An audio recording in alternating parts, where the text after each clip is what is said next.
go ahead, Democrats, please, for the love of all that is holy, put the blame on the Republicans, because it's going to expose how the Democrats' insane ideology can't even overcome a government shutdown in terms of PR, right? The Democrats could come out and give everybody a free Twinkie, and their ideology is so insane, people are not going to want to vote for them.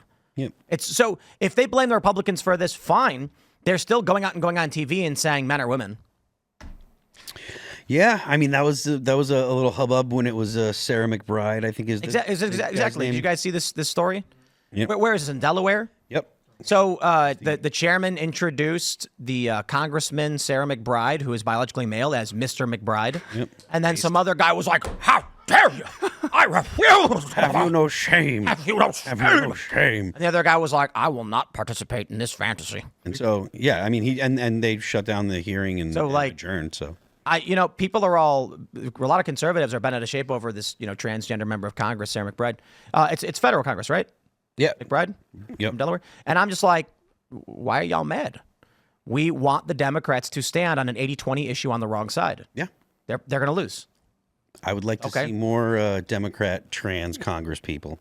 So that way the American people can really understand that is the platform the Democrats want to go with, and see how fake the outrage is, because you can see clearly from the guy grandstanding saying how dare you address it's great to see, because a lot of people are kind of waking up and realizing, like, obviously it's a biological male, obviously it is, but for some reason we're still kind of playing this game as the adults, and they're supposed to be the representatives who represent their own constituents, but it suddenly has become all about them. And so they're furthering exposing themselves as to how selfish their party is. It's not about representing the other people. It is about, you have to address me in this certain way, even in our Congress. The rest of Congress should actually take a page out of McBride's own book, because the way that McBride handles this, McBride doesn't get upset, doesn't get worked up, doesn't make a stink,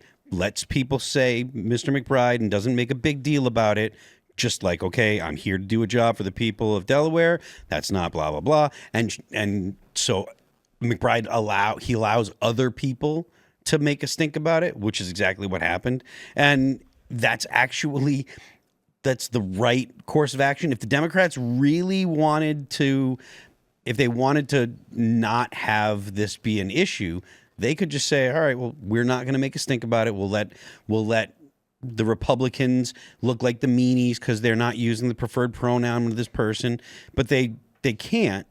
I don't know if they can't, moderate themselves or whatever, but that would be the actual smart play. Well, I would think that their entire ideology has been built behind having that virtue signaling kind of support. That you have to constantly declare your loyalty to the narrative. And so I don't think that they can just turn that off, because in order to move up in their social circles, you have to declare constantly on how virtuous you are. I wonder, and one up each other. I keep thinking about Gavin Newsom. Like, is he? I think didn't he buy a statue of himself? That is hilarious. I hope so. This is a bust. He looks like. You saw that story? Yeah. There's a story where he apparently paid money to a nonprofit to make a statue of himself. Anyway, what were you saying? He doesn't seem like he's adhering to a narrative. Like he's kind of a rebel in the Democratic Party, and now he's got his own show, which is a great movie. He interviewed Charlie Kirk. No. I wouldn't call him a rebel. Maybe more like a lizard person. He's a lizard in the Democratic Party. Are you snapping turtle? Are you saying that he is recently, or are you saying that that's the way that he's been, you think? I don't know. Governing California is a tough job because it's a big place to govern. Like, Northern California is very different. You should probably have two governors, two states, except for the water rights, and then it'd be all hell would break. I agree. Northern California should be its own state. Like, you need someone to govern Northern California. Jefferson, maybe? Yeah. You could have maybe like a state governor that oversees transportation and electrics and water, but like those culturally, the north of California is very different than the south. Like, just trying to govern San Francisco is insane with all that poop. And the south, all the desert and the entertainment industry, like it's a whole other beast. And north has all that green, the trees, and the south has all that desert. So I think that he has done, He hasn't been your average Democrat. I don't know why. I just brought him up because I watched his interview with Charlie Kirk, and I'm like, he's really trying to break that that brainwashing mold. And he's like, what do I do? Charlie, tell me. Like, what should I do? Thanks for checking out this clip from Timcast IRL. Make sure to watch the show live Monday through Friday at 8 p.m. Subscribe to this channel, and we will see you all there.